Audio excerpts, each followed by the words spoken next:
Happy new year. Party চলছে।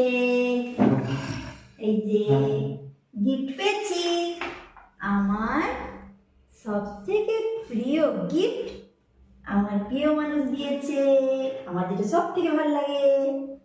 ও কি সুন্দর গো, মিষ্টিগুলো দাঁড়াও খাবো। এই যে তারপরে কেক আছে, জুস, পার্টি চলছে। কিছুক্ষণ ধরে খাওয়া দাওয়া অনেক ছিন্ন বিচ্ছিন্ন হয়ে গেছে, কিছুক্ষণ ধরে চলছে তো তাই কিট্টি পার্টি চলছে। হ্যাপি নিউ ইয়ারে কিট্টি পার্টি চলছে।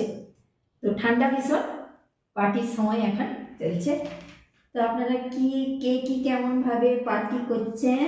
পার্টি মানে ভালোবাসার মানুষের সাথে একটা ভালো সময় কাটানো, তাই না? তো আমিও সেটা করছি, প্রিয় মানুষের সাথে, ভালোবাসার মানুষের সাথে ভালো সময় কাটাচ্ছি। অবশ্যই নতুন বছর, নতুন দিন, তো আশা রাখি খুব ভালো কাটবে বছরটা। প্রথম দিন ভালো অবশ্যই কেটেছে, আপনাদের আনন্দ করুন এইটুকু কামনা রাখি। সকলের